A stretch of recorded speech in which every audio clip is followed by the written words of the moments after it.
your spouse is like, I don't know. I don't know how big the wedding should be. Should it be 500 people or should it be 20? I don't know. Let's think about that. Let's talk about it. What do you want it? Oh, you want it to be 200? Well, what about 5? And they drag these negotiations on for months. They don't want to get married. If you want to get married, you want to get married. You don't want to come up with 10 fucking excuses and quibbles about the ceremony.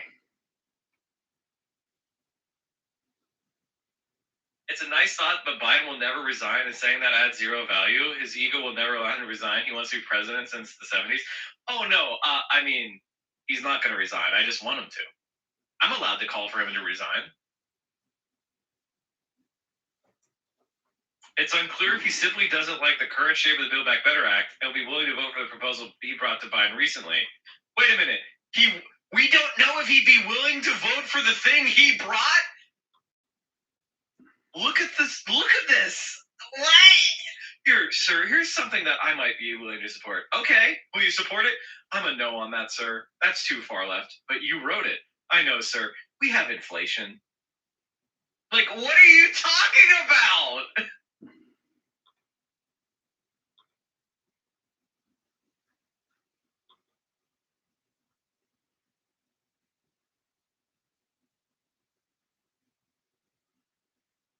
Senator has faced Senate Majority Leader Chuck Schumer in a tough position, as well as Schumer is under increasing pressure from his caucus to simply bring a vote on the Build Back Better Act to the floor of the Senate.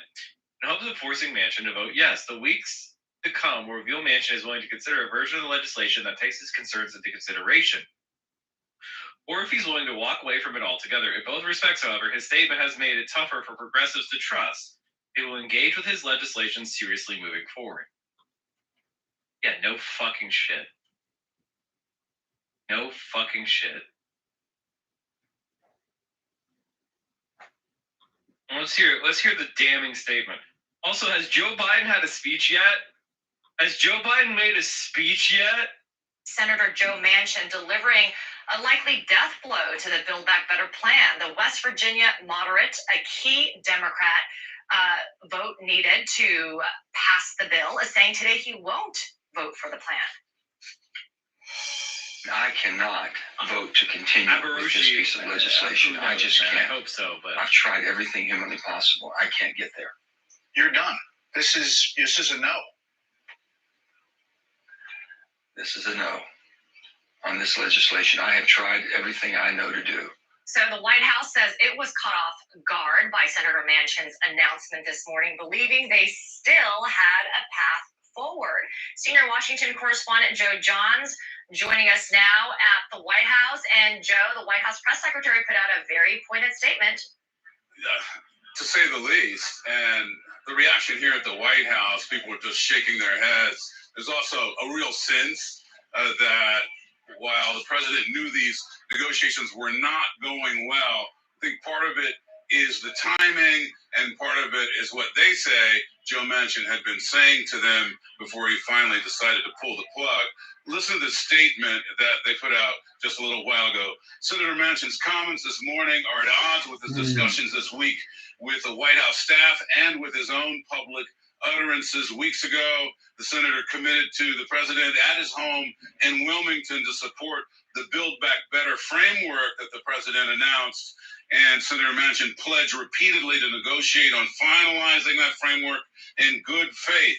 It goes on. On Tuesday of this week, Senator Manchin came to the White House and admitted to the president in person a written outline for a BBB bill that essentially was the same size and scope as the president's and covered some of the same things. So clearly the people here at the White House thought that the president and Joe Manchin had something else to negotiate, but now it's all gone away.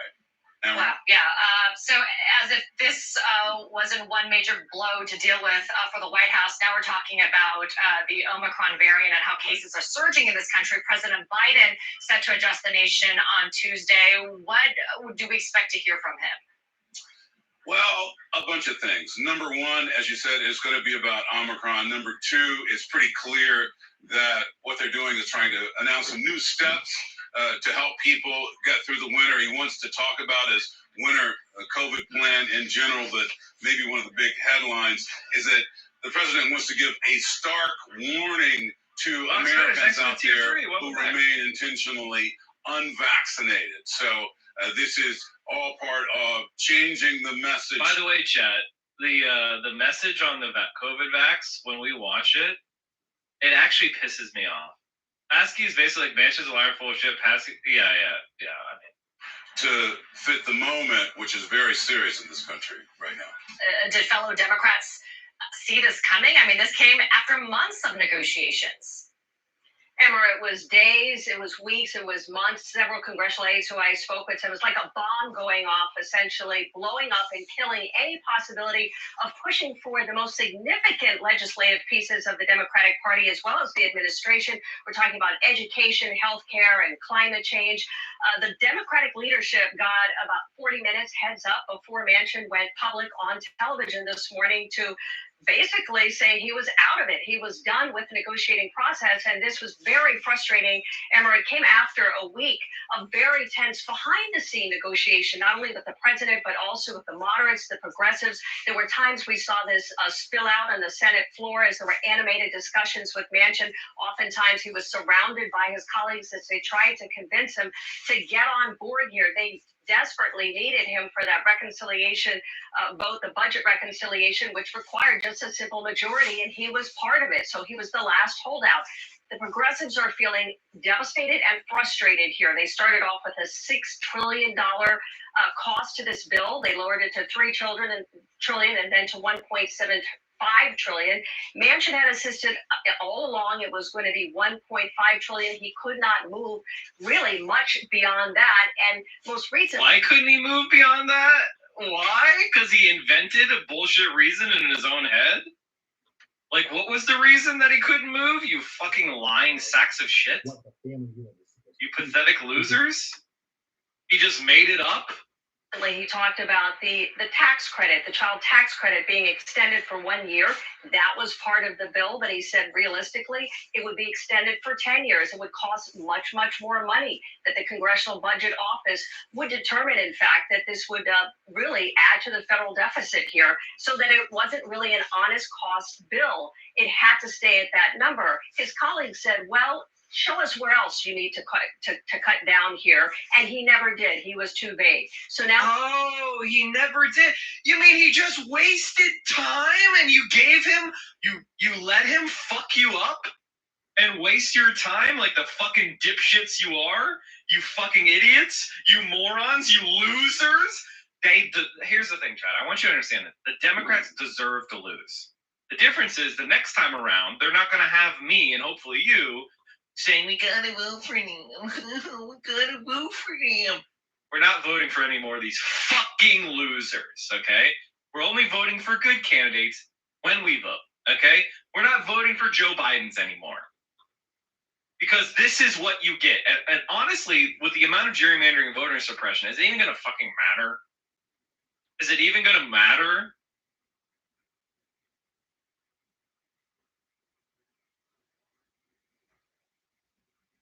what you're hearing this morning, Senator Bernie Sanders, Ayanna Pressley, many of the progressives, and even some of the moderates saying they don't believe that Senator Manchin acted in good faith.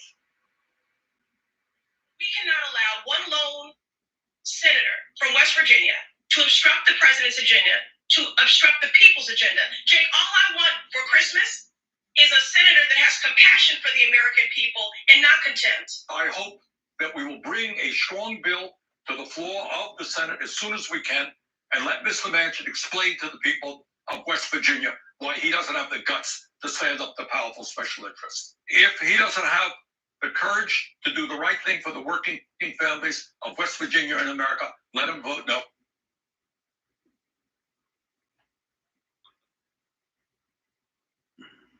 Oh, in front of the whole Sorry about that, Jeff. Emma, the Republicans, of course, are celebrating right now. They have never been on board with this huge package, this social spending package, climate change package. Yeah, Senator Lindsey Graham saying that the CBO The CBO analysis confirmed Senator Manchin's worst fears about Build Back Better. He's always stated that he will not support a bill full of gimmicks, a bill that added to the debt, or a bill that made inflation worse. I think the question thank you, moving Lindsey forward Graham's here on his in side. the new year, can the Democrats put forward something perhaps separate, piecemeal, from a big legislative agenda, a big legislative accomplishment that might address some of the concerns of the American people who are truly suffering?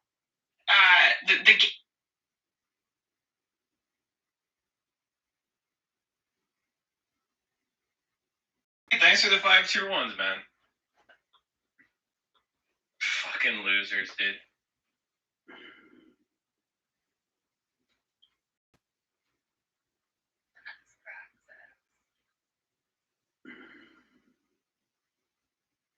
And this is the thing that's funny as fuck to me, chat. The stock market is dipping quite a bit.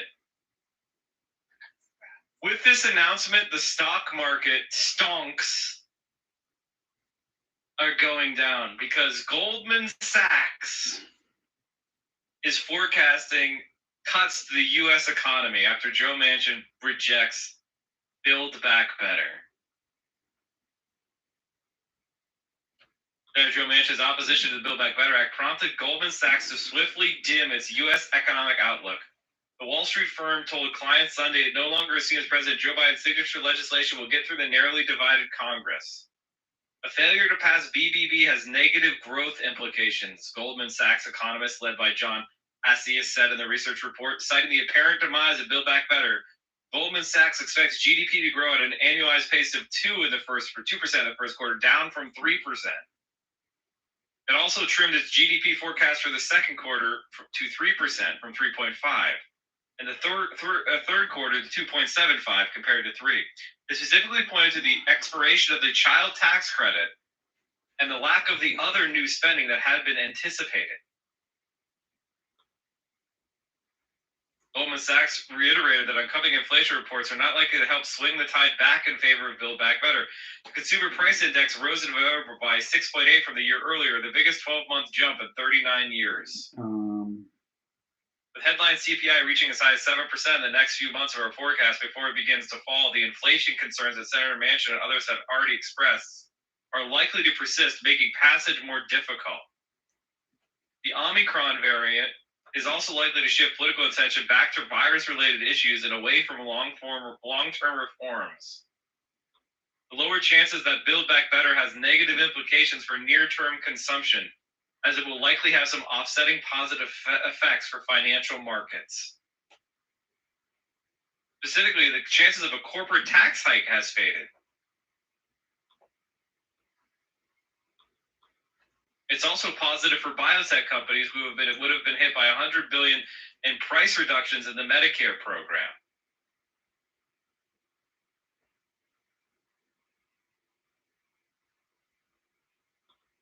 So in other words, everyone agrees that even the centrists at the fucking Goldman Sachs, the centrist economists, Wall Street,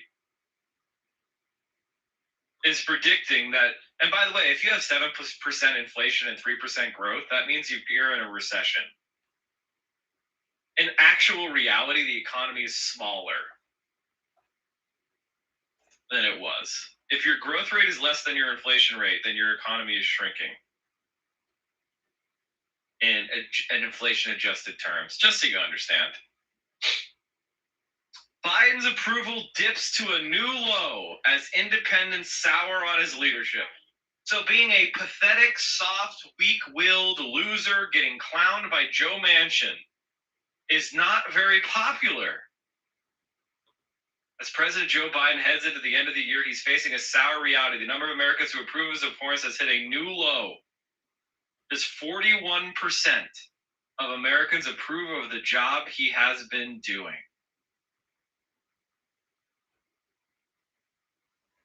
Support among independents dropped a massive 8 points in a week. What a pathetic loser. Overall, more than half, 55% of Americans disapprove of Biden's performance. That's negative. That's Trumpian. This is Trumpian. This is worse than Trump.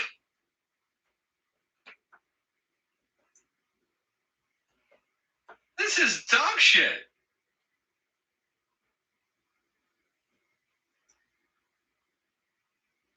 Oof.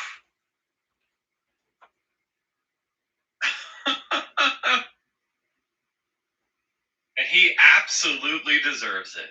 The James Buchanan of our lifetime, absolutely. Biden is likely feeling over the heat over a trifecta of concerns.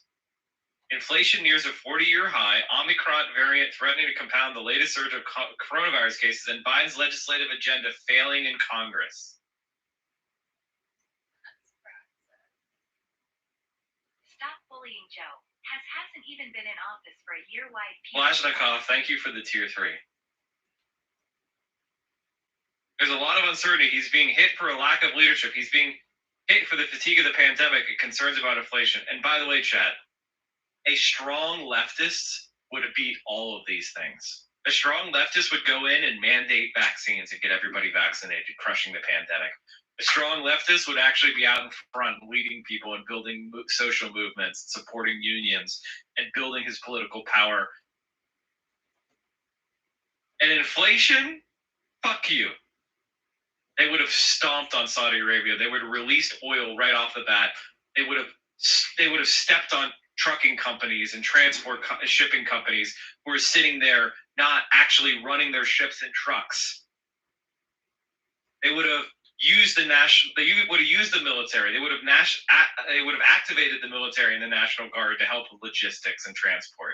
They would have actually done shit. But these liberal losers don't do anything.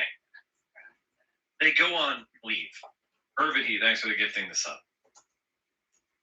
But I'm not just bitching that he's incompetent. I'm bitching that he's not doing the things that you're supposed to do.